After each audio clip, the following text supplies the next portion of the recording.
Lideramos el camino de la opinión pública y buscamos que la cultura del debate alcance consensos y soluciones a los problemas de nuestro país.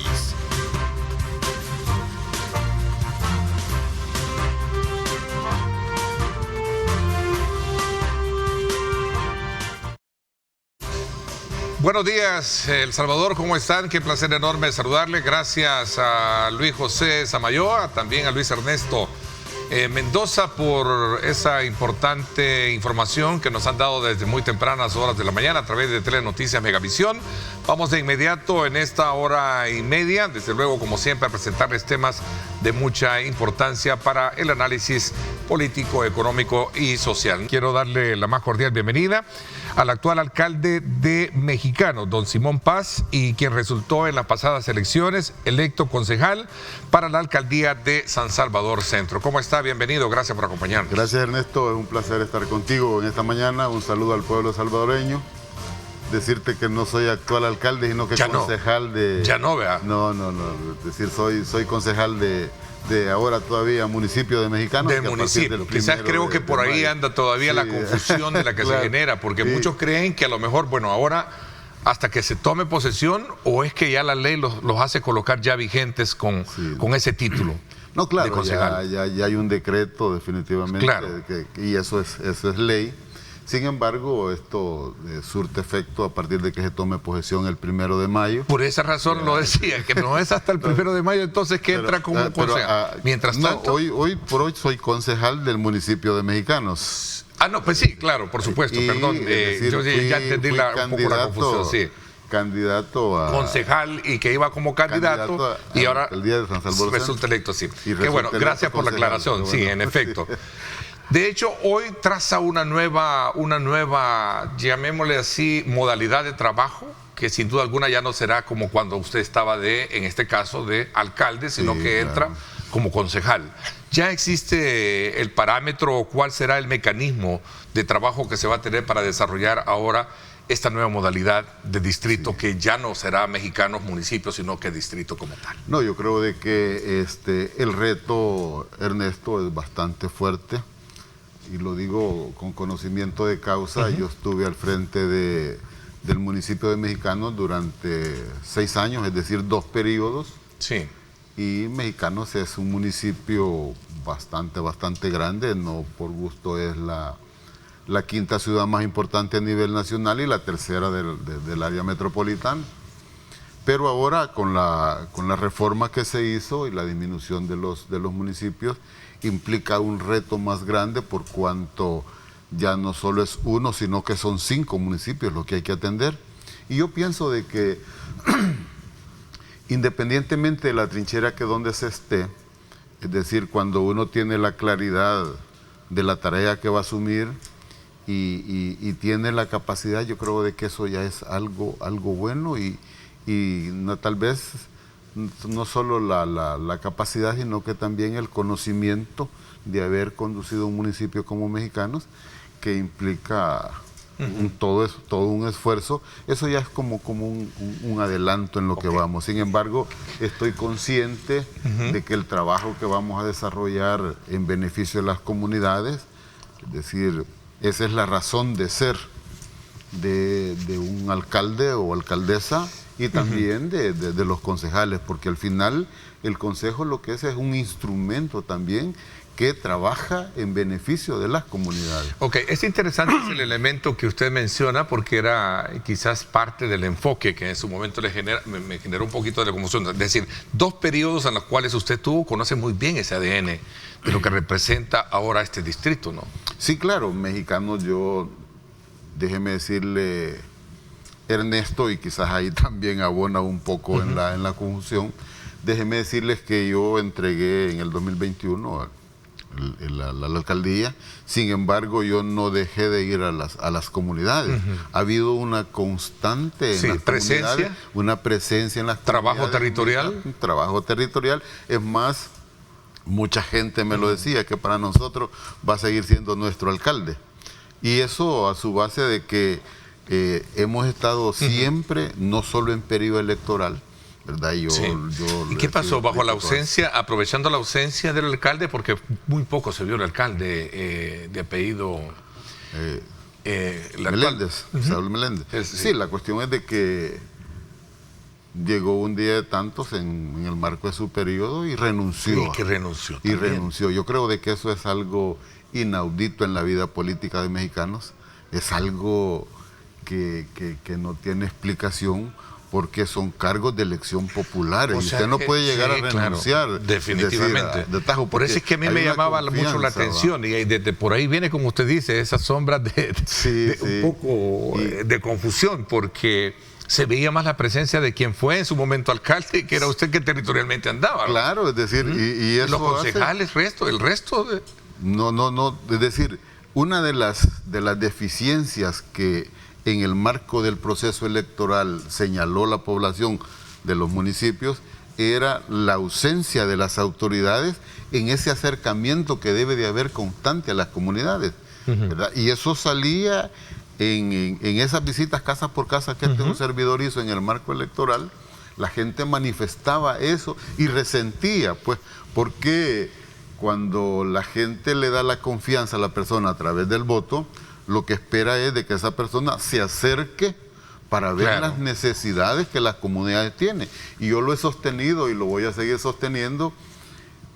Si uno no va a las comunidades, no conoce de primera mano la realidad. Entonces, Mexicano estuvo sin estos 3 años sin alcalde, prácticamente. En estos 3 años no ha habido presencia de la autoridad municipal en las comunidades. Tan es así que el alcalde electo toma la decisión y renuncia con un procedimiento que no es el que debe de ser, ¿verdad? Y nosotros, cuando él renunció como fracción municipal del FMLN, no dimos los votos para aceptar esa renuncia porque no era la instancia correspondiente, sino que él tenía que pedir una exoneración al Tribunal Supremo Electoral, pero tenía que justificar. Por ser una elección de carácter popular. Claro, es una elección de carácter popular y que también representa la confianza. Que son irrenunciables, ¿verdad? Esos cargos de elección por eso popular la ley dice, puede exonerarlo, va. Claro. Pero tiene que justificarlo, una enfermedad terminal que le inhiba a ejercer su cargo como funcionario, etcétera. Hay muchas cuestiones. Pero no puede llegar y renunciar. Entonces, lo que optó fue ir pidiendo permiso tras permiso, pero lo más grave, Ernesto, es de que nunca hubo una justificación de ese permiso. Una alcaldía, un municipio emproblemado, y después que les cae de nuevo el problema de la basura, ¿no? Eso ha sido una constante en Mexicanos.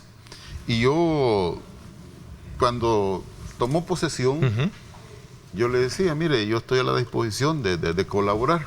En 6 años algo uno aprende, le digo yo. Fungiendo siempre como concejal. Como concejal, sí, obviamente. Porque la idea de los consejos plurales, Ernesto, es que se le dé continuidad a lo bueno que el anterior dejó. Y si hay que mejorarlo, hay que mejorarlo. Eso es en el deber ser. Claro. Aunque yo entiendo que no ha sido así. Porque quien pierde es la población. Claro, pero en el deber ser es eso, ¿no? De contribuir, ser facilitadores. Sí, pero al final termina siendo una jauría de... No, y la verdad es de que... De políticos, según lo que he escuchado decir. Y no puede, ni debe ser eso, Ernesto. No puede, porque el perjudicado es la población. Y es a la que uno se debe, definitivamente. Y la razón de ser de los consejos plurales es precisamente salvaguardar el bienestar de la población, porque entre más discordia hay en un instrumento, el que esté esperando es la población, y ellos no tienen nada que ver. ¿No se trabajó así? No, para nada. Incluso nosotros hemos solicitado muchos informes de los estados financieros, nosotros hemos pedido de que se nos informe del quehacer, y hasta esta altura no hemos tenido. Es más, algunas peticiones concretas que nosotros hemos hecho y se ha sometido a votación no pasa porque tienen la mayoría simple, pues, y pueden tomar cualquier acuerdo. Entonces toman el acuerdo de no pedir la información. Entonces eso denota pues la poca transparencia con la que se ha trabajado. Bueno, esa es la etapa de la que se viene. Sí. Ahora resulta concejal electo para San Salvador. El municipio de San Salvador Centro. San Salvador Centro, pero ahora con la modificación, ya San Salvador la capital. Sí, hoy está definido que el distrito de San Salvador es la capital. Es la capital. Porque no estaba en la ley, yo lo decía a manera de reflexión y que nos hace sentir satisfechos de que somos una plataforma programática de temas importantes de país, que esa observación la estuvimos haciendo el pasado viernes en este programa. Qué bueno. ¿Verdad? En la que acotábamos que dentro de la estructura de contenido de la ley, San Salvador como capital no existía. O sea, San Salvador en apariencia no tenía capital. Y qué bueno que se haya hecho ese cambio, ¿no? Esa es parte de la serie de vacíos, Ernesto, que contempla esta reducción. Sí, todavía ven más vacíos ahí. No, claro, y en una práctica concreta, es decir, al empezar a desarrollar todo un quehacer a partir del 1 de mayo, nos vamos a ir encontrando, y yo siempre lo he dicho, nos vamos a ir encontrando con varias situaciones que va a haber que reformarla el mismo decreto. No lo veo convencido con la transformación o la integración. Es que yo voy a seguir sosteniendo, Ernesto, ¿verdad?, de que esta reducción de los municipios tendría que haber tenido a su base un estudio técnico que arrojase la necesidad de reducirlos a 44, de 262 a 44, y yo lo he dicho en muchas ocasiones, es posible de que ese estudio técnico hubiese arrojado que no fueran 44, sino que 30. Ok, lo que discute es el número. Ejemplo. Tal vez no el número. Porque si hablamos de estudio, en el pasado es un debate que viene desde 30 años atrás. Pero no me refiero al número. El número yo lo pongo de ejemplo. De acuerdo. En un estudio técnico hubiera sido los 44, o pueden ser 50, o pueden ser 30, 20. Pero eso lo da un estudio técnico. Yo lo pongo eso como ejemplo. Pero también yo sigo sosteniendo de que no se consultó y lo que enarbolaron en un momento determinado para hacer la reducción era de que los municipios, económicamente hablando, bastante pobres o complicados, digamos. Complicados de no tener ingresos. Para no etiquetarlo. Sí, sino aquellos que tenían pocos ingresos. Pocos ingresos, este otro iba a ayudar, los iba a subsidiarlo. Entonces, eso no es así. No es así nomás. No es así nomás, porque cada municipio tiene su razón de ser, cada municipio tiene sus necesidades, etcétera, etcétera, etcétera. A manera de pulso, voy a ser bastante atrevido esta mañana para poder también agregar otro elemento bajo ese mismo horizonte en el cual usted está viendo de que a lo mejor vengan más reformas adelante. Creería yo que en la parte relacionada con el número de municipios, más adelante va a haber la necesidad de delimitarlos a ciertos números para cada municipio, los distritos, porque a veces, como usted dice, es increíble ver, y aquí lo he palpado de muchos alcaldes, que en el fondo, más allá de sentirse satisfechos y alegres por el triunfo, están un poco preocupados cómo van a resolver los problemas no solo del municipio, sino que de los distritos. No, imagínense. Van a tener que llegar a un momento y decir, no, va, entonces que sean 3 máximos, 4 máximos, por ejemplo. Pero hay uno que tiene en Chalatenango 20. Ese es el ejemplo que iba a poner. Sí, y 20, si bien es cierto, poblacionalmente hablando, son pequeños, sí, pero geográficamente la distancia es algo inconcebible que tiene que trasladarse, que no están cerca. Entonces, atender 20 municipios es una cosa complicada. Por eso yo digo de que, es decir, más adelante, ya cuando esto en una práctica concreta se vaya desarrollando y se vayan teniendo stop, va a haber que hacer reformas. Se van a ir haciendo los ajustes. Se van a ir haciendo esos ajustes va a llevar a delimitar el número y la cantidad de distritos adheridos a un municipio. Se acordará de mí, porque al final hay un estudio que plantea esto de la reducción de municipios y la concentración. Viene siendo una modalidad que se aplicó mucho en Sudamérica, especialmente en Ecuador y otros países como Perú, donde había obviamente mucha concentración de esa naturaleza, tuvieron que buscarlo. Pero hay ciertas características que distinguen el tema económico para cada uno. ¿Cuánto capta un municipio y cuánto capta San Salvador, por ejemplo? No, y también la idiosincrasia de la población se difiere. de un municipio a otro. Y a lo mejor resulte alguien preguntando, ¿yo por qué voy a estar subsidiando a otro? Correcto, Y yo lo sí. recibo bien en mi servicio acá y estoy queriendo... No, y es que... y fíjese ¿Cree que eso aparezca, cree usted? Y fíjese, y es que en este caminar... Sí, uno encuentra de todo. Uno ¿no? encuentra y de todo comentario. Oye, ¿no? en el marco de electoral me tocó visitar los 5 municipios, ¿verdad? Y escuchar de primera mano lo que la población piensa, resiente y cree de lo que puede ser. Lo que usted ha puesto algo bien importante, decía alguien de la capital. Bueno, ¿y nosotros por qué vamos a subsidiar a los otros municipios? Si nosotros pagamos para que se nos dé a nosotros el servicio. Y el mejor de los eso, servicios. Claro. Pero por darle a aquel el servicio me está empeorando el servicio que yo pago. Ajá. O decía, démosle la vuelta, ¿va? Ya no los capitalinos, sino que de los otros municipios. Y si nos ponen las tasas igual de San Salvador a nosotros. Una cosa bien complicada. ¿Ya? Porque San Salvador usted ve la industria, sí, etcétera. Pero también hay comunidades. También tiene comunidades. Pero no es lo mismo que los otros municipios, que hay Tustepeque, que Cuscatancingo, que tiene zonas. Incluso mucha gente no cree de que en el municipio, ahora San Salvador Centro, tenemos agricultores. Y hay agricultores. Mexicanos tenemos más de 300 agricultores. Sí, hay agricultores, ¿sí? Que tienen sus parcelas, tienen, ¿no?, sus parcelas y cosechan, etc. Pero, y estamos a minutos de la sí, capital. Entonces, son cuestiones que a la hora de empezar a trabajar en una práctica debe de irse viendo y va a haber la necesidad de ir adaptando o adecuando. Y este decreto tendrá que modificarse. Entonces, ahí es donde yo pienso de que hoy más que nunca va a ser necesario que este Consejo Plural que va para municipio de San Salvador Centro debe de tener acercamientos y buenos acercamientos sobre la base de que debe de tener la prioridad del bienestar de la comunidad. Debe de haber ese acercamiento. Vámonos ahora a, digamos, a analizar el objetivo principal después de estos antecedentes. Sí.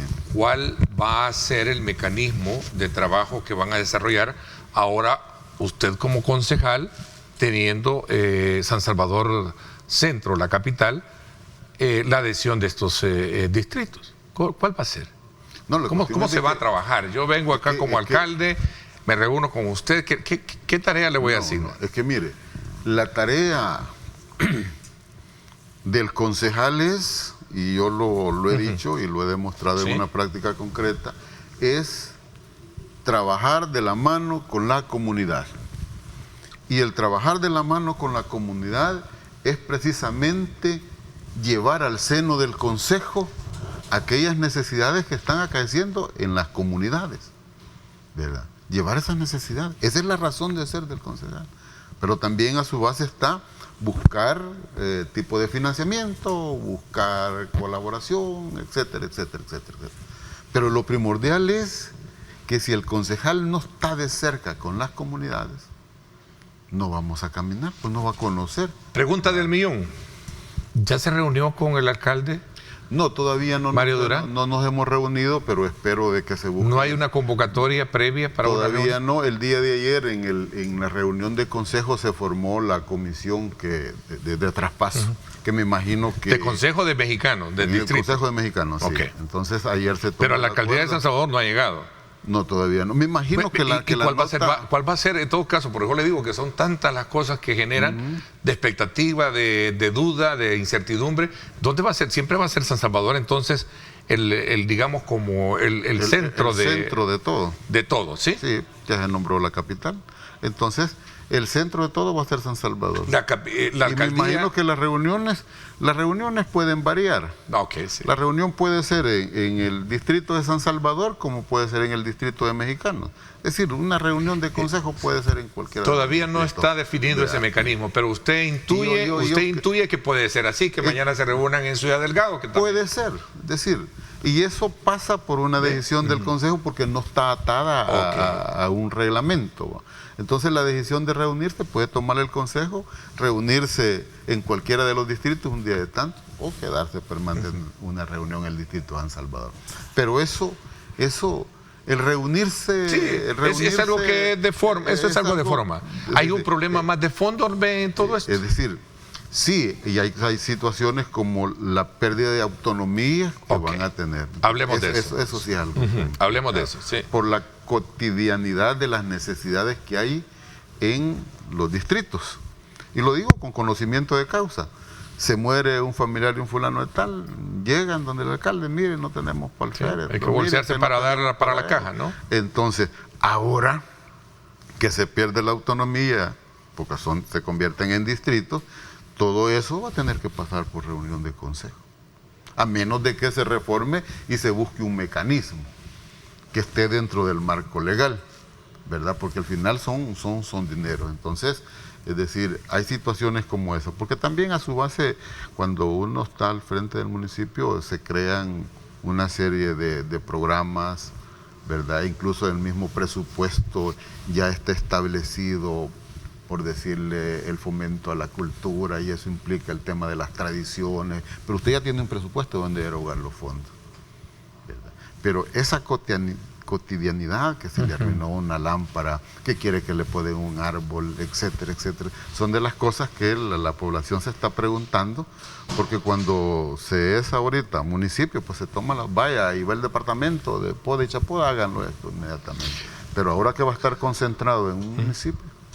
Simón Paz ya tiene un plan con el cual va a llegar el primer día de trabajo, cuando haya una reunión. Claro, nosotros trabajamos en una plataforma, y la plataforma, a pesar de que no gane la candidatura como alcalde, no pierde vida.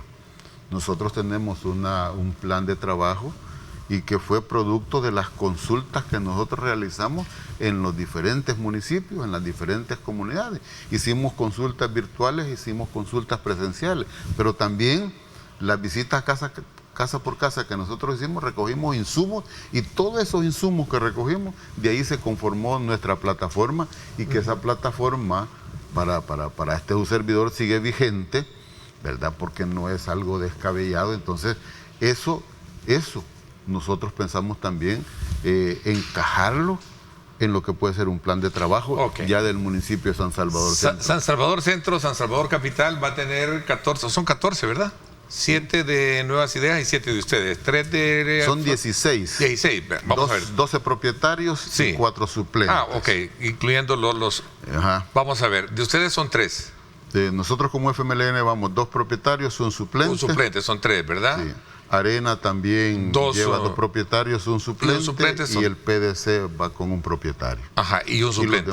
No. Ya no lleva suplente. No lleva suplente, porque los otros 2 suplentes que faltan lo lleva el partido Nuevas Ideas, que ganó la alcaldía. Entonces, así se ellos tienen, en todo caso, ellos tienen la mayoría simple. Quiere decir entonces que siempre tienen la mayoría, Sí, ¿no? es que la ley así lo estipula para el partido que gana las elecciones. Sí. Se le garantiza la gobernabilidad a través de la mayoría simple, que tácitamente la tiene por haber ganado ¿Augura usted gobernabilidad? Yo creo de buen clima de trabajo para beneficio de San Salvador. San Salvador es una ciudad como hoy es el gran, prácticamente es un gran San Salvador, ¿no?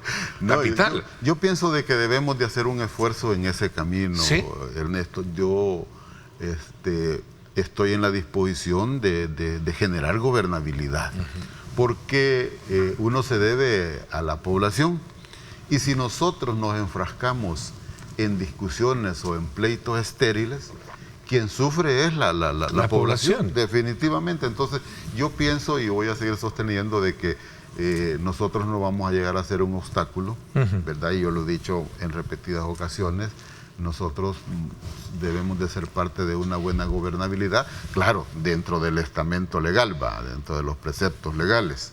Entonces, nosotros estamos en la disposición como fracción municipal del FMLN, que vamos a hacer a partir del 1 de mayo, en el tema de la gobernabilidad. Y eso pasa por tener acercamientos con los representantes en este caso van a ser 4, ¿va? Sí. ¿Cuál va a ser la digamos, la autoridad más inmediata que van a tener los habitantes de los distritos, por ejemplo? Bueno, será un jefe de distrito, un gerente de distrito. Toda esa estructura que me hubiera gustado conocer, pero sí, eso va a depender de cómo se instaure un consejo. Sí, es que la primera reunión, porque la ley no lo establece. El decreto no dice tácitamente decir que va a haber esto, que va a haber lo otro. Solo dice que este municipio está, estos distritos van a estar adheridos a este municipio. Sí, es que todos los municipios que ahora van a estar dentro de lo que es el municipio de San Salvador Centro. Uno. Y ahora, debe de haber un representante del consejo por cada distrito. De San Salvador Centro por cada distrito, ¿verdad? ¿Y crees que se lo van a dejar? ¿Alguien? Porque cuando hablamos de eso es estar asignando liderazgo, estar creando liderazgo, estar creando imágenes políticas fuertes. Sí, es que ¿y usted cree que lo va a permitir el...? No, de hecho, Ernesto, yo voy claro de que el jefe de distrito, el gerente del distrito,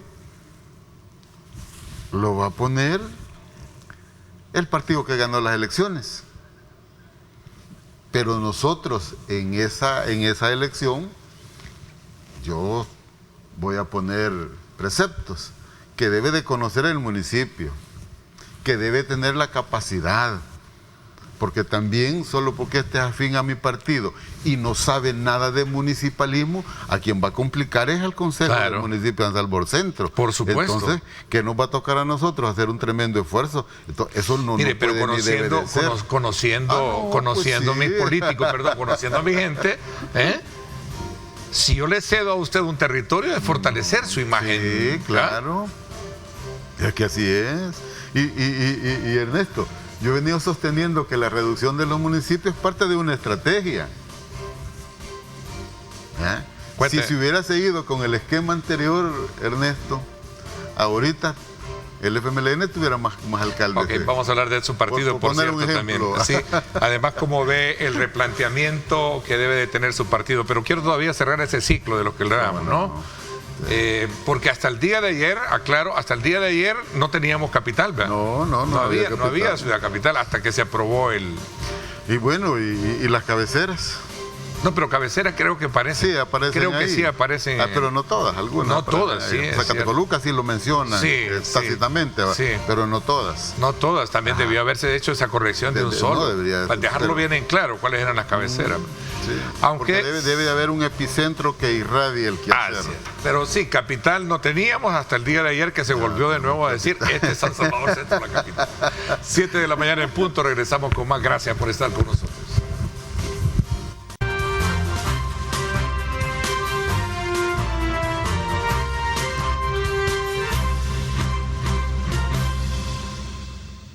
Bien, gracias nuevamente por estar con nosotros.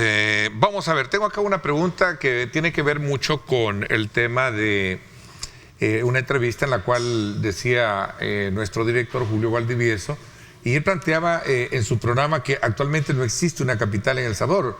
Que era lo que hablábamos, ¿no? Que hasta el día de ayer que ya se aprobó, esto era ya algo que ya habíamos desde luego abordado. Sí, sin duda alguna que el día de ayer se hizo la corrección. Ya se tomó el acuerdo. Sí, ya se tomó el acuerdo y eso fue parte del hincapié que hacíamos la vez pasada, nosotros decíamos acá. A ver, el poder ceder territorio a partir de los concejales que no pertenecen a mi partido es pretender creer que yo estoy fortaleciendo la imagen política, territorialmente hablando, de mi adversario. ¿Es eso? Sí.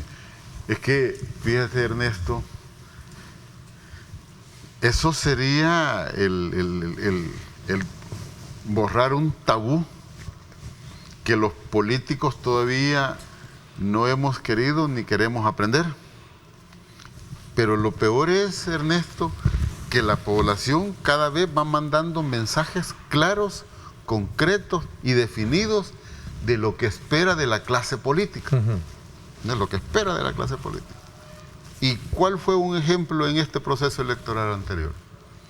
Que la población exigía propuestas concretas, propuestas viables a la solución de sus problemas. Entonces, en buenas cuentas, ¿qué es lo que la gente le está diciendo al político? Es que usted ya debe ser propositivo. Y el ser propositivo implica quitarse las vestiduras en un momento determinado, cuando usted asume la conducción de los colores partidarios. porque usted al final y al cabo, cuando usted asume como alcalde, representa hasta aquellos que no votaron por él, pero los representa, porque tienen derecho a discernir. En este caso, si nosotros ya estuviéramos en una política más avanzada, más avanzada, hay personas que podrían ser jefes de distrito y que han desarrollado una muy buena labor. Y claro, estoy claro que uno no es monedita de oro para todo el mundo, pero se ha quedado demostrado en una práctica concreta. Bueno, el municipio de Yutucepeque, ¿quién lo ganó? Un concejal. Sí, el concejal. ¿El concejal lo ganó? Sí, y le digo, en los 6 años que Simón Paz estuvo al frente de Mexicanos, no tuvimos problemas de la basura, no tuvimos problemas de la iluminación. Mexicano sí lo ganó. Sí, lo ganó Nuevas Ideas. Margen, sí. Pero, es decir, la gente reconoce de la labor que hicimos. Mexicano era diferente a como está ahora. A su criterio... Si nosotros tuviéramos en un estadio diferente en la política, no habría más que hacer. Mire, continúe usted esa labor. Pero como también está la pugna de lo que usted decía al principio, de darle... ¿Cómo voy a ceder territorio para fortalecer la imagen política de mi adversario? Es decir, no debería de ser así, ¿no? No, pero eso es estar pensando ya en otro evento electoral. Sí, pero... que no puede ni debe ser. Pero conociendo a mi gente, a los políticos nuestros, eso es. ¿Okay? Mire, pediría una auditoría sobre el tema de los mercados que no se construyeron hoy en esta administración y también... Fíjese, Ernesto, que dentro de mi plataforma yo llevo, pues, sigue teniendo vigencia, el diagnóstico que debe de haber en las alcaldías. Debe de haber un diagnóstico de cómo se va a recibir, y espero yo que a la hora de la transición, ayer se formó la comisión, se vean todos estos aspectos, porque uno no debe de partir a lo ciego. Uno debe de partir con conocimiento de causa de lo que va a recibir y lo que va a conducir, porque al final y al cabo los concejales asumen responsabilidades al igual que el alcalde, ¿verdad? Entonces yo voy a seguir sosteniendo, y en la primera reunión de consejo debemos de ver esa situación de cómo se van a recibir los distritos, en qué condiciones están, y yo en la plataforma lo planteé de que debería de haber un diagnóstico para ver cómo se van a recibir y cómo se va a empezar a trabajar, porque no podemos empezar a trabajar a lo ciego, y eso, le digo, si nosotros hacemos eso es asumir responsabilidades que uno no tiene nada que ver con eso. Entonces yo sigo sosteniendo de que debe de haber un diagnóstico producto de cómo van a recibirse las municipalidades. Bajo esa lógica y bajo la practicidad con la que es y la complejidad que es administrar un municipio. Claro. ¿Cuál cree usted que debería de ser lo primero que hay que ir a resolver de San Salvador Centro, la capital? Mire, lo que salía en este caminar que yo hice fue lo recurrente, el problema de la recolección de los desechos sólidos. ¿Sí? Eso salió recurrente, así como también el aislamiento que hubo de las autoridades municipales hacia las comunidades. Fue algo recurrente, que lo decían en los municipios, el problema de la recolección de los desechos sólidos. Entonces yo pienso de que un primer paso que este consejo del municipio de San Salvador del Centro debe de ser es estabilizar el tema de la recolección de los desechos sólidos. Y eso pasa por trabajar en un plan integral en materia de recolección de los desechos sólidos. Y claro, en el plan integral se van a ir desarrollando fases. Pero ahorita la prioridad sería dar respuesta en el tema de la recolección de los desechos sólidos. Que es algo ese es el principal problema que recuerdo. Ahora, hay otros problemas también que son inherentes, es decir, los programas sociales, etcétera. Hay otras necesidades de las comunidades, el alumbrado público, etcétera. Hay muchas otras cuestiones. Pero lo que salía, es decir, en este acercamiento en las comunidades ha sido el tema recurrente. Vamos a ver. Dice acá, esto ya lo habíamos conversado, sobre si realmente cómo se iba a equiparar el tema de las ordenanzas, todo cuando se trata del cobro. Pero la pregunta va bien específica hoy. Buenos días, Ernesto. Pregúntele a Simón Paz. ¿van a dar sus votos para homogenizar las ordenanzas municipales? Yo creo de que ese es un tema que va a estar sujeto a estudio definitivamente, ¿verdad? Hay muchas cuestiones que se pueden homogenizar. La publicidad, por decirlo, en las vallas. Lo mismo publicita aquí en San Salvador. Un ejemplo. X marca. X marca está vendiendo zapatos. Y lo mismo publicitan en Ayutustepec, en Mexicano, en Ciudad Delgado. Eso usted lo puede homogenizar, es decir, cobrar, hacer lo mismo. Entonces, en el tema de las ordenanzas va a haber que hacer un estudio, porque, es decir, legalmente, y si lo vemos tácitamente, es decir, ya no debe de haber ordenanza para un municipio ni para el otro, porque vamos con un municipio de San Salvador. El ejemplo que me pone usted es el más fácil para poder, para poder hacerlo. Eso se puede hacer, pero su casa, la de San Salvador, que está a una cuadra, y la mía que está a una cuadra, pero que ya pertenece al distrito, va a pagar la misma tasa de luz y toda la cuestión a la hora de poder... Esas son las cosas que se deben de trabajar a la hora de desarrollar, porque yo lo decía al principio, las idiosincrasias de los municipios son diferentes. O sea, los votos para homogeneizar esa parte no los daría usted, recurriendo a la pregunta que hacía. No, es que cuando hablamos de homogeneizar de golpe, no puede ser, hay que estudiar, ¿verdad? Y yo, es decir, al interior del Consejo yo plantearía que se hiciera un estudio en el tema de las ordenanzas que nos arrojase el camino a seguir, porque no podemos seguir en el camino como se hizo con la reducción de los municipios. Debe de tener en la base un estudio técnico, porque no se me ocurrió ahora, vengo yo y voy a homogenizar sin saber, sin conocer las situaciones, sino que debe de haber un estudio que nos arroje. Y también, Ernesto, yo sigo sosteniendo de que a la población debe de consultársele, a los diferentes sectores debe de consultársele también. En estos casos que son bastante complicados, porque tiene que ver el aspecto financiero. Y cuando hablamos del aspecto financiero, Ernesto, podemos hablar de la situación caótica de nuestro país, etcétera. Apartamos de que San Salvador está solvente financieramente hablando. San Salvador Centro, digo capital, ¿sí? Pero el distrito de Mexicanos está quebrado, ¿cómo va a ser? Ahí hay que buscarle a través del estudio, por eso decía, hay que hacer un estudio de cómo están las alcaldías, para que eso nos indique el camino a seguir. Eso es lo que hay que hacer, porque de lo contrario no vamos a caminar. Si nosotros no hacemos un estudio de cómo vamos a encontrar las municipalidades, no vamos a encontrar el camino.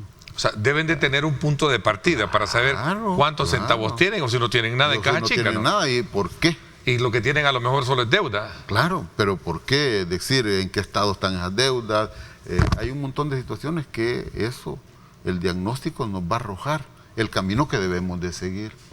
Y eso yo considero de que se debe de hacer, porque no podemos iniciar a otro planteamiento que logro extraer de los análisis que se hacen acá es que yo entendería que más temprano que tarde se va a volver a examinar el tema del FODES. Yo no estoy diciendo de que lo van a... No, fíjese, Ernesto, así como van a tratar el tema de los municipios, de ver qué tan conveniente es hacer los ajustes. Yo sigo sosteniendo en el periodo de la campaña yo lo planteé, de que el FODES es una necesidad para los municipios, pero también la ley del FODES debe de sufrir modificaciones, es decir, debe de irse adaptando a los momentos, porque no podemos cerrar candados, para evitar que se haga es decir, hay que modificarla, porque ese fue el problema también, algunos, no todos. No todos. Aunque la ley, déjame decirte, ¿es buena la ley? La ley es clara. Es clara. Es decir, la ley es clara. Pero están muchos presos. En qué usted la va a utilizar y cómo la va a utilizar el FODES. La ley es clara cuando le dice eso. Pero hay que irla adecuando a los momentos que estamos viendo. Esta ley tiene no sé cuántos años atrás. Es posible de que eso ya no vaya encajando en la realidad que nosotros estamos viviendo. Y eso pasa por hacer un estudio en el tema de FODES.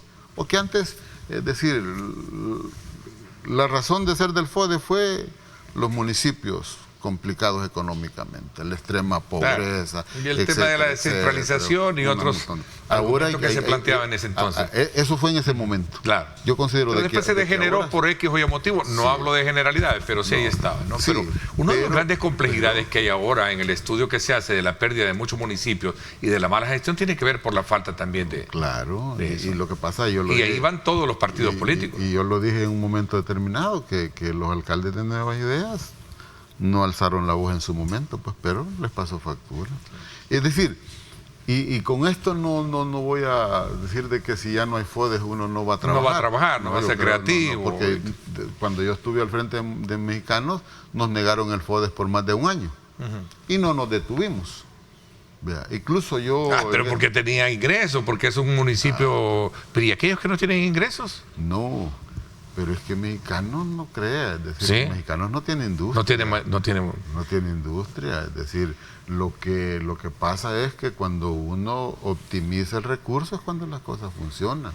Cuando usted transparenta es cuando las cosas funcionan. ¿Por qué le menciono esto? No hizo grandes carnavales, ni andaba viajando en helicóptero y todo eso. Claro, no, y le digo eso, es decir, cuando yo le menciono que uno es transparente y optimiza, la población, Ernesto, se fija. Entonces, y la confianza que esa gente le da, que la población le da al alcalde, se ve revertido en que la gente llega a pagar. Ok. El tiempo se me está yendo y lastimosamente ya no hablamos de su partido, pero me hubiese gustado hablarlo porque sé que está hablando mucho de su partido, ¿no? Sí. ¿Cómo replantearse? Que no desaparecimos, ¿sí? No nos pulverizaron. Sí, sí, sí. Y mire... ¿Cree que Manuel Flores debería de estar al frente del partido? ¿Lo considera que ha valido lo que hizo? Cada quien, militante del partido, tiene derecho a optar. Yo lo que he planteado y lo voy a seguir sosteniendo y se lo he dicho a la dirección de mi partido es de que nosotros deberíamos de estar trabajando en la estrategia del periodo producto de la ganancia política que tuvimos de este evento electoral. ¿Sí? ¿Lo ve ganancia? Claro que sí. ¿Sí? Hay una ganancia. El acercamiento que hemos tenido, y lo digo con conocimiento de causa, claro. Porque ya no me tocó visitar solo Mexicanos, me tocó visitar los 5 municipios. Le digo eso porque alguien podría estarse preguntando si no tienen ni alcaldes ni diputados. Es que fíjese que yo he sostenido que ¿qué ganancia puede tener? Que ser oposición, ser oposición no es solo tener diputados en la Asamblea. No es tener reyes o reinas. No es sinónimo de tener diputados en la Asamblea Legislativa, no. El trabajo está en las comunidades, el trabajo es territorial y eso es la ganancia. Nosotros ya abrimos esa brecha. Ya me quedé con el sabor para poder seguir hablando sobre este tema, pero concentramos un poco para conocer cuál va a ser el mecanismo a desarrollar en ese nuevo concepto de municipio. Qué bueno, porque escucharon el planteamiento que hacíamos nosotros el viernes, los diputados en la Asamblea, para reconocer que el país no tenía capital y que tuvieron que hacer tuvieron que modificar eso para decir sí, ahora San Salvador Centro es la capital. Gracias por habernos acompañado. Le agradezco mucho. Ernesto, gracias a ti, estoy a la disposición cuando tú así lo requieras. Es un placer estar compartiendo con la población. Un saludo a los salvadoreños y a los habitantes del municipio de San Salvador Centro. Es un placer estar. Gracias. Ahí vamos a estar pendientes de cuál va a ser esa modalidad de trabajo. Vamos a una pausa. Tenemos importante información. Cuando regresemos, ¿cuáles son las expectativas de cara a este periodo vacacional desde la perspectiva del presidente de CEPA, Federico Anliker, con nosotros acá en el estudio? Quédese con nosotros.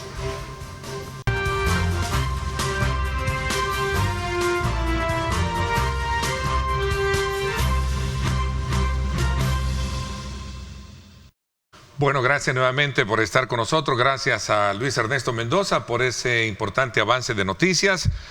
Vamos de inmediato en esta segunda parte del programa a conversar con el presidente de CEPA, Federico Anliker, con quien vamos a hablar acerca del plan de vacaciones, el plan de verano, que obviamente en este caso tiene que ver muchísimo estas instituciones muy estratégicas, el aeropuerto internacional de nuestro país. Hablamos del puerto, hablamos, en fin, de nuestras fronteras, en fin, tantas cosas importantes que tenemos ahora que hablar. Gracias, Federico, por acompañarnos esta mañana en el programa. Gracias, Neto. Siempre un honor estar aquí en tu programa y un saludo y buenos días al pueblo salvadoreño. Bueno, ya esto huele a vacaciones para algunos, pero también trabajo para otros. Bueno, nosotros estamos 24/7, 365 días del año.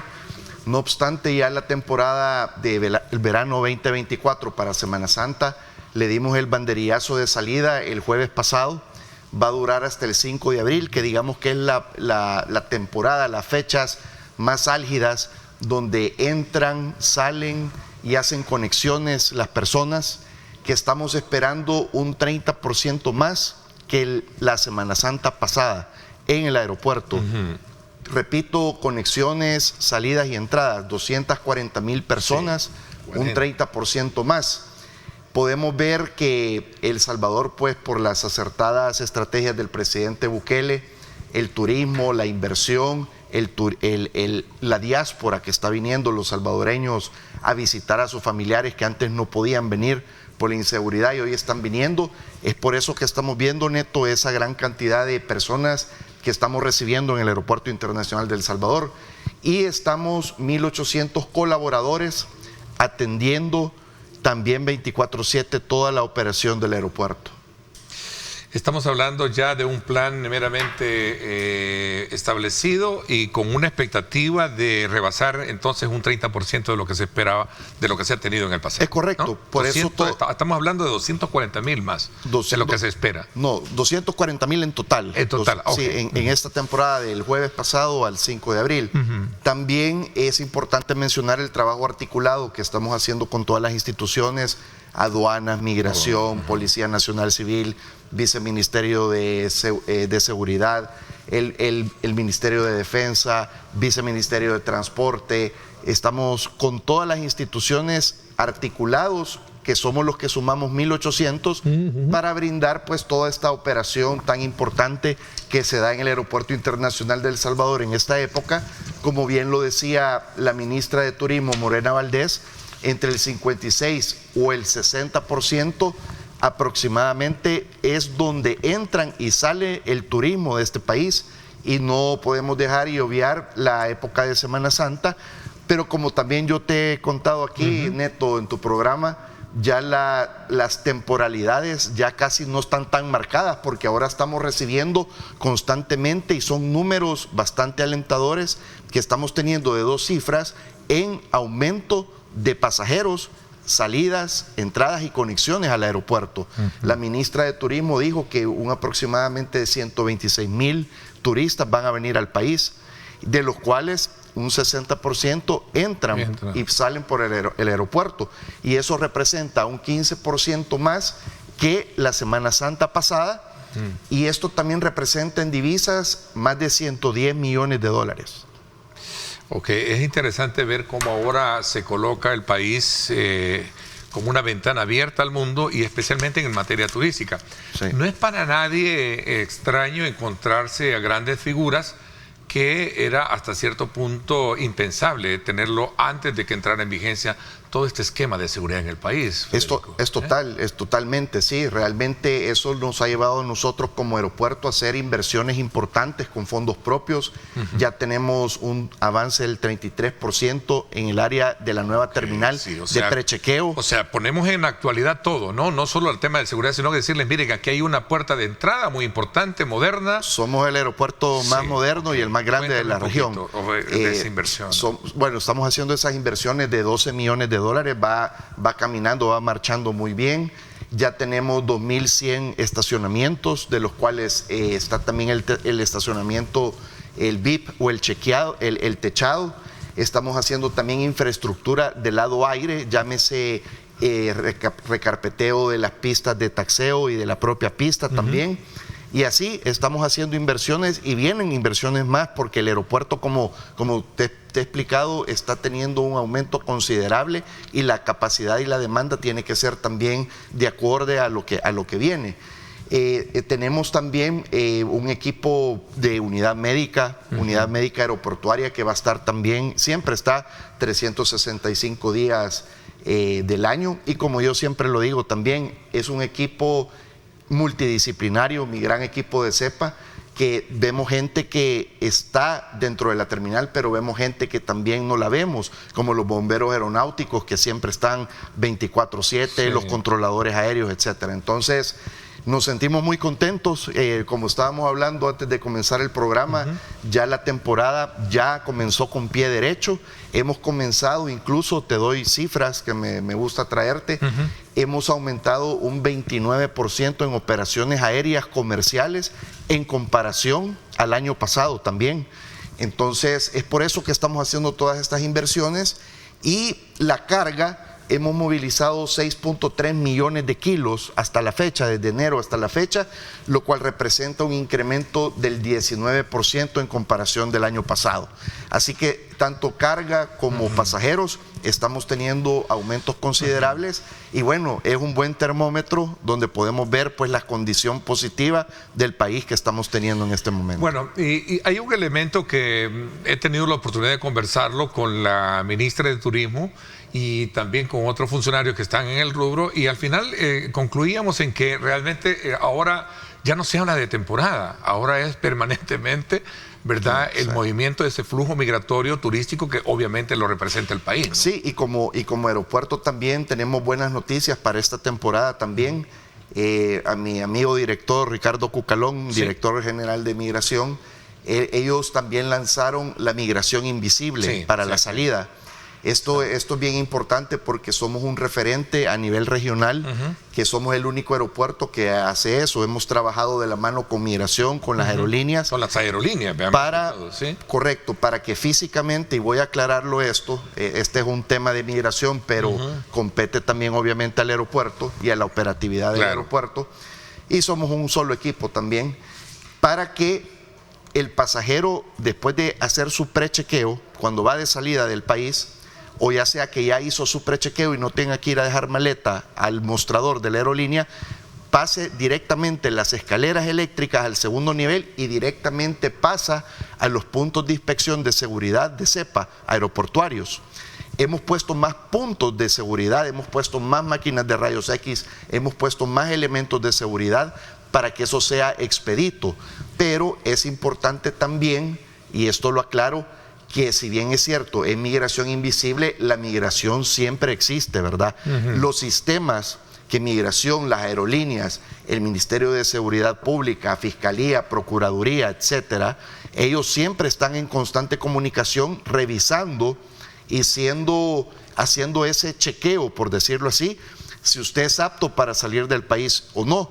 Y si alguien tiene deudas con la justicia y piensa que va a salir por así, pues se va a ser inmediatamente identificado y va a ser entregado a las autoridades correspondientes. Entonces, o sea, no es que se está vulnerando, no es fácil de vulnerarlo. No. El control migratorio, es decir, los pasajeros que salgan de nuestro país a través del aeropuerto ya no van a realizar el control migratorio como se prevé, pero eso tampoco es una especie de... Es que el control migratorio ahora se hace por medios tecnológicos y cruzar información con aerolíneas, con todos los cuerpos de seguridad, por decirlo así, Migración, por ejemplo, y bueno, eso es un tema pues de seguridad nacional, el tema migratorio, pero a grosso modo eso es, se hace un clareo, por decirlo así, y ahí inmediatamente cuando usted hace su prechequeo se puede ver inmediatamente con la aerolínea y con todas las instituciones si usted es apto para salir del país o no.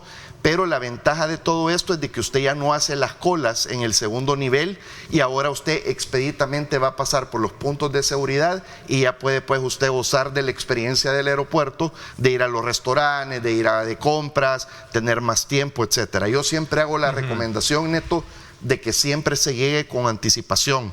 Si bien es cierto, el proceso está más expedito, pero para evitar cualquier tipo de atraso, cualquier cosa, pues mejor llegar siempre con las 3 horas de anticipación. Y recuerden que si bien es cierto, el aeropuerto a mí me gusta verlo siempre activo, siempre está permanente en actividad, pero también estamos en un momento de temporada como tal. Tengo una pregunta ahí que nos pasa a producción y dice: buenos días, Ernesto, pregúntale por favor al señor Alenquer, ¿por qué siempre tenemos que pasar por 2 aduanas? Y en la segunda nos confiscan agua que se compra después de haber pasado por la primera aduana. ¿Es así? Bueno, la pregunta está mal hecha, está mal formulada. Para empezar, no se pasan 2 aduanas. Se pasan a veces 2 puntos de inspección. Y como cualquier parte del mundo, si el amigo, no sé, que lo está preguntando es primera vez que va a viajar o ya ha viajado en otros aeropuertos, estas son normas internacionales de los cuales si tú te pasas más de los 100 ml en cualquier tipo de líquido te lo quitan, ¿verdad? Estos no son inventos nuestros de CEPA, sí, no es una tomadiza decisión. Son normas internacionales. Recordemos que los aeropuertos internacionales, las terminales internacionales son lugares internacionales que se rigen, y los aeropuertos sobre todo bajo las normas de la Organización de Aviación Civil Internacional, y dentro de esos procesos están los de seguridad, de los cuales hay normas internacionales que quien haya viajado por ejemplo a otras partes del mundo, inmediatamente si usted llega con una botella de agua grande, un pachón grande, se lo quitan. Entonces esto, yo lo aclaro, esto no es antojadizo ni del país ni de CEPA. Estas son normas internacionales de seguridad que hay que cumplir quien quiera viajar por vía aérea, punto. O sea, aquí no hay grises, ¿verdad? O hay negros o hay blancos. Entonces tenemos que acatar las medidas de seguridad, porque eso es lo que rige un aeropuerto para mantenerlo certificado y poder tener estos vuelos hacia esos destinos donde la rigurosidad, llámese Estados Unidos, es más grande en temas de seguridad aéreo, ¿verdad? Y el aeropuerto lo cumple. Somos un aeropuerto totalmente certificado por todas las autoridades, por todas las certificaciones internacionales de seguridad, así que vamos a seguir manteniéndonos. De hecho, iba bajo ese énfasis a hacer ese comentario. Entendería yo que el aeropuerto, por toda la inversión que se ha hecho, por todo este nuevo proyecto de modernización y del uso de tecnología, cuenta con todos los parámetros de seguridad, incluso estandarizados a nivel mundial. Correcto. ¿Verdad? Porque no necesariamente una persona, bueno, hay restricciones de restricciones, otros son más estrictos todavía, ¿no? Totalmente. Estas son auditorías que caen de sorpresa. A veces los mismos auditores se hacen pasar por pasajeros, ¿verdad? Sí. La rigurosidad de la para verlos sorprendidos, ¿no? Correcto, y gracias a Dios no hemos tenido problemas. Entonces, la nueva terminal pasó por un proceso incluso súper riguroso para poderla certificar en temas también de seguridad. Entonces, nosotros estamos también 24/7 con un equipo experto en seguridad aeroportuaria, que también estamos siendo regidos o supervisados también por la Autoridad de Aviación Civil de El Salvador.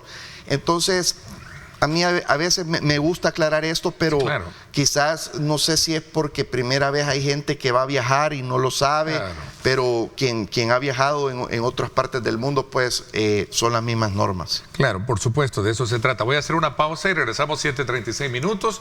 Regresamos con más. Cuando volvamos vamos a hablar acerca también, entiendo que se está operativizando bien, actualizando el tema del aeropuerto internacional de Ilopango, ¿no? También correcto. Quisiera ver toda esa también, porque entiendo que es un aeropuerto regional, ¿no? Es un aeropuerto internacional. Internacional, pero con vuelos regionales también, ¿no? Está a todos lados, hasta Europa tenemos. Interesante. Qué bueno saber esa parte para poder descifrarla esta mañana acá con nosotros, el presidente de CEPA, Federico Anliker. 7:37, pausa y regresamos con más.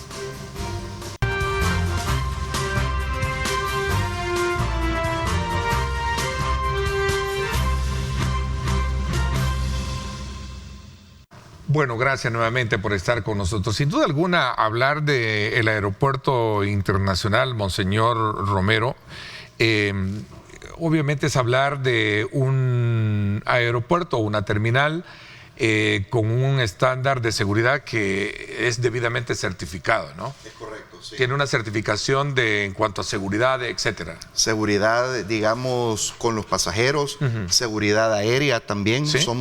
Somos el aeropuerto que tiene más, digamos, servicios aeronáuticos de aeronavegabilidad para la seguridad de los vuelos.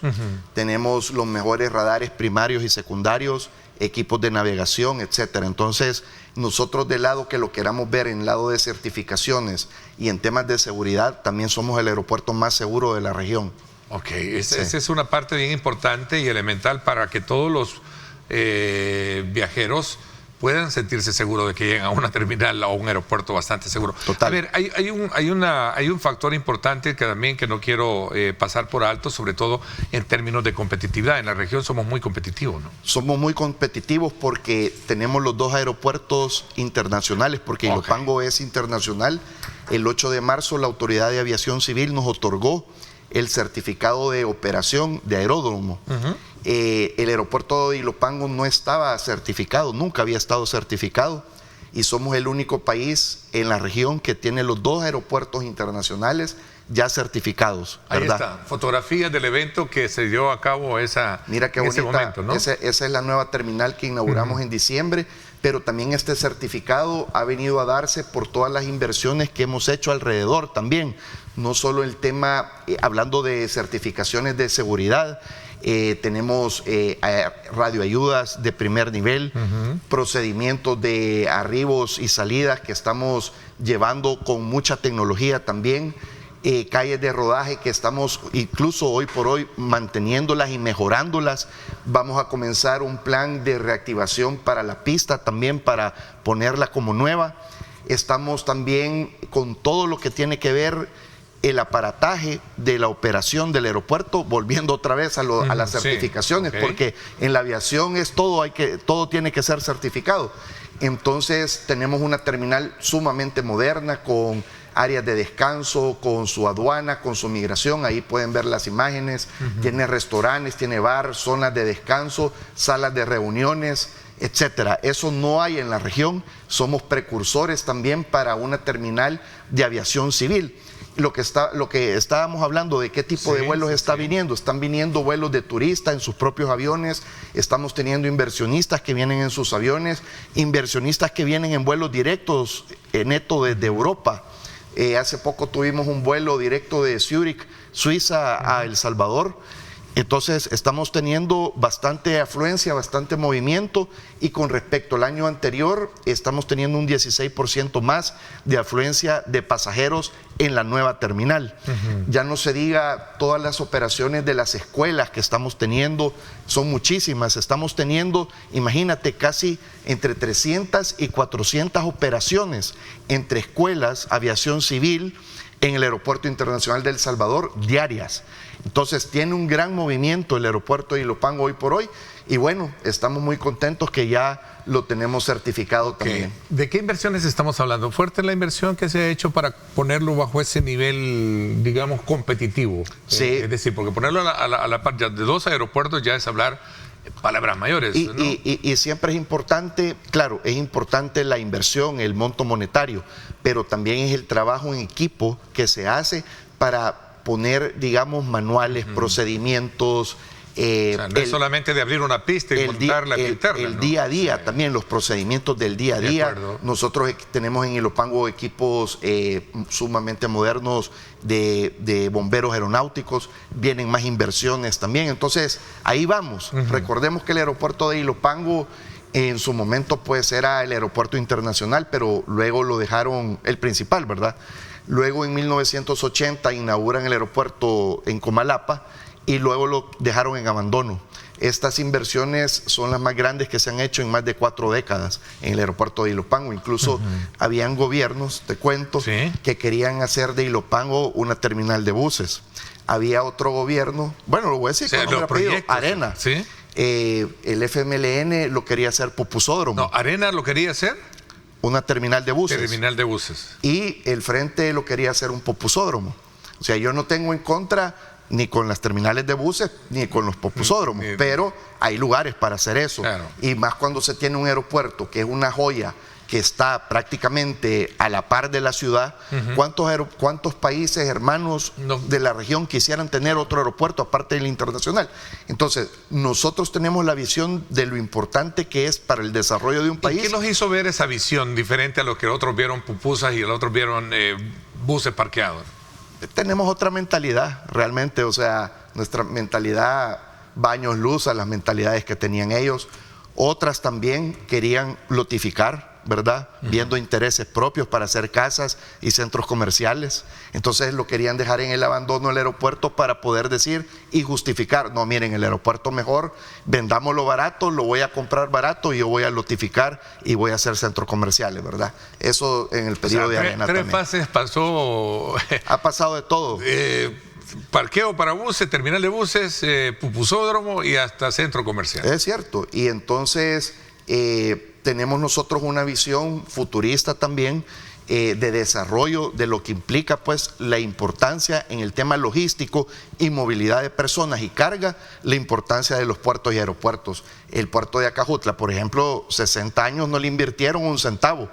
Hasta ahora nos está tocando un proyecto de mantenimiento a nosotros, que el día de mañana me voy a reunir con unas gremiales para tener un plan, porque lo importante es tener un plan, ¿verdad? Un plan de trabajo donde nos podamos colaborar, apoyar, pero lastimosamente estas gremiales le hubieran dicho a los gobiernos anteriores, mira, inviértale al puerto, pero nunca lo hicieron, no sé por qué, y bueno, no importa, porque aquí el presidente Bukele nos tiene para resolver, y eso es lo que estamos haciendo, resolviendo los grandes problemas que encontramos en este país para poder darle ese dinamismo por medio del puerto de Acajutla también, y vienen inversiones que te las voy a venir a contar como premisa, pero vienen inversiones grandísimas, históricas, no solo para los puertos, para el país, que viene para el puerto de Acajutla también. Interesante, porque también esto me trae a recuerdo lo que se ha hecho en la Asamblea Legislativa a solicitud del Ejecutivo de poder abrir ese portafolio de inversiones traídos esos capitales al país con aranceles que sean motivados para poder hacer las inversiones que tú me estás adelantando. Y mira, y te lo digo, realmente es impresionante de que el presidente hizo el anuncio, las puertas como nos las han venido a tocar para ver qué posibilidades hay de poder hacer inversiones. Entonces, hoy justamente me voy a reunir más tarde con un grupo de banqueros del banco de Exim Bank de Corea, que estamos viendo un préstamo de 300 y pico de millones como una primera fase para el puerto de Acajutla, para su expansión. ¿Sí? Pero vienen otras inversiones paralelas también al puerto de Acajutla. Entonces, como bien lo ha dicho el presidente Bukele, estos 5 años viene la reactivación económica, el boom económico para nuestro país. Entonces, nosotros, con lo que nos compete, con puertos y aeropuertos, y que son una parte fundamental y modular para el país, en el tema logístico y económico, entonces nosotros estamos trabajando en eso. Ok, esa visión estratégica también traza por abordar lo que siempre hemos estado queriendo actualizar cuando nos reunimos y conversamos de esos temas. Hablamos del aeropuerto del Pacífico en el Oriente y de los otros proyectos que hablan de esa expansión, de la operatividad del sector del aeropuerto, del puerto de la Unión Centroamericana. Correcto. En fin, de tantos esos proyectos que me gustaría hablarlo, voy a hacer una pausa. Perfecto. Y seguimos ampliando un poco esa, digamos, planificación de modernización y actualización que se tiene de CEPA en eso, con estos proyectos. 7:48, gracias por estar con nosotros. Regresamos.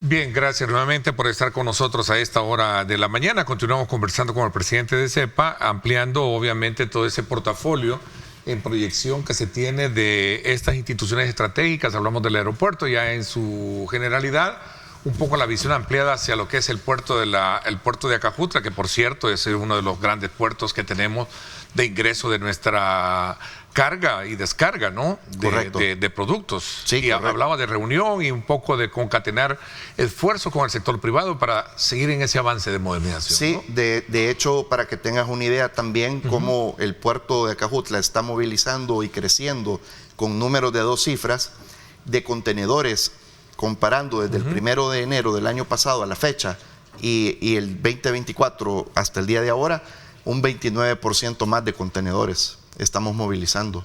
Entonces, realmente el puerto de Acajutla, por eso nos estamos moviendo y corriendo para hacer esas inversiones, Neto, porque realmente sí es es el punto más importante logístico del país, de importación y exportación. Y no obstante, la carga aérea, como te mencioné, también está teniendo un repunte bastante interesante. Y bueno, venimos con el aeropuerto del Pacífico también, como tú lo mencionabas, en la zona oriental. ya tenemos un 80% de los terrenos ya adquiridos. Ese es el estatus en el que se encuentra, 80%. Sí, estudios de geotecnia para comenzar terracerías, el diseño final está ya a punto de concluir, pues, y ya hemos avanzado bastante en el tema del financiamiento, que es bien importante lo que estábamos hablando también, ¿verdad? Con el financiamiento. Así que tenemos bastante buenos avances y esperamos dar muy buenas noticias dentro de poco. Obviamente es un megaproyecto, ¿verdad? Hacer un aeropuerto que va a traer mucho beneficio para la zona oriental. Como tú bien lo dices también, es un hub logístico que se va a hacer en el oriente del país. Va a estar la ciudad de Bitcoin también, el puerto de la Unión, y que es algo interesante lo que tú decías. Hoy hay inversionistas que van a tener ese beneficio fiscal si vienen de fuera para poder, y por qué no operar el puerto, ¿verdad? Hay que ser un dragado de millones. Hay empresas interesadas en reactivar de nuevamente el ferry, porque ¿qué pasó con el ferry, no? Que la misma embajadora Hoy, doña Lina Hoy, una gran amiga nuestra también, la embajadora de Costa Rica en El Salvador, ella mismo puso el estatus de cómo estaba. Te voy a decir dos vías. Voy a hablar primero de El Salvador. A las empresas y a las gremiales se les puso el ferry y no lo aprovecharon. Eso es una realidad. Sumado, ¿por qué? Porque obviamente querían ir, como que yo te ponga de aquí a Guatemala, que cueste lo mismo ir en avión que ir en carreta. No se puede, hombre. O sea, eso bajo cualquier lógica empresarial. Costos son diferentes, ¿no? Nosotros como país, como gobierno de El Salvador, porque el ferry lo operaba un privado. Nosotros, la ventaja es que hemos abierto la ruta. La ruta está abierta y hay otras empresas interesadas que quieren operar y no precisamente con Costa Rica. Tenemos a Panamá, por ejemplo, también. ¿Qué pasa en Costa Rica? Costa Rica ahorita está en una situación bastante difícil también. El presidente del puerto, Caldera, lo sacaron. Tengo entendido que también al ministro de Obras Públicas lo sacaron o algún viceministro.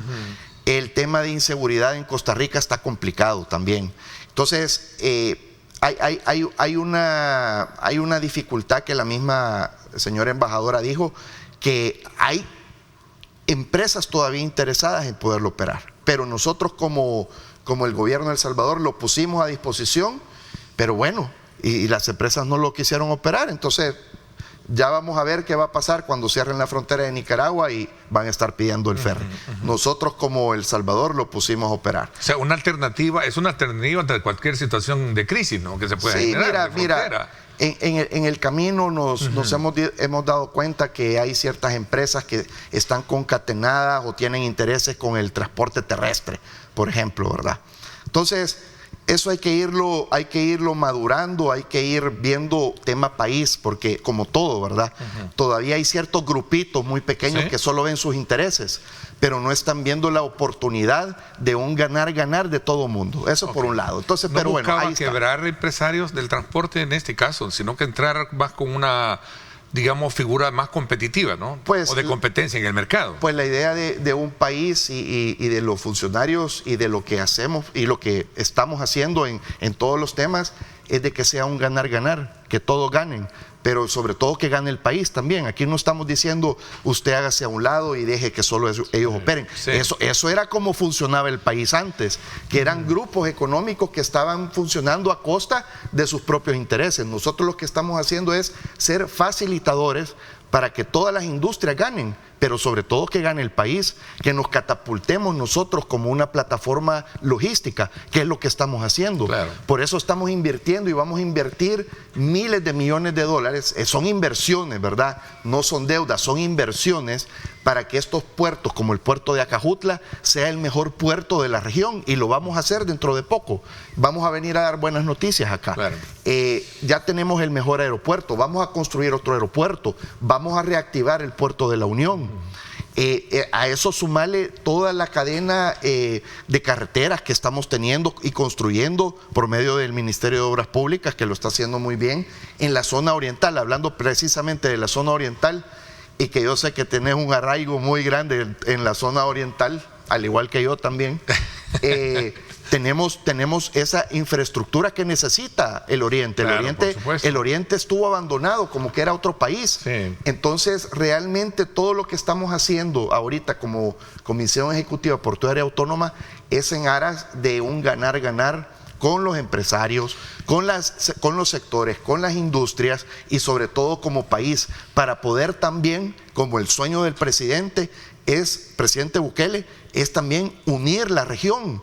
No es lo mismo que trabajemos solos como El Salvador a que lleguemos a trabajar como países unidos, que eso nunca se ha podido hacer. ¿Y el Puerto de la Unión cuál es el estatus de operación o de operatividad que tiene? Mira, ahorita también hay otro grupo de coreanos que estamos trabajando desde la semana pasada con el tema de construir un astillero.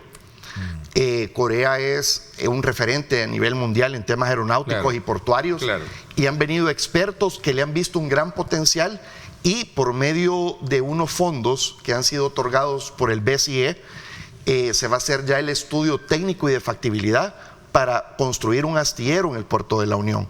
Ya se está trabajando, los equipos aquí están ahorita, ¿sí? ya es una realidad, ya es una realidad, y también estamos hablando con empresarios que, como te digo, se han abierto las puertas con este excelente anuncio que el presidente Bukele hizo para abrirle la puerta a mucho empresario que de verdad quiera venir a invertir.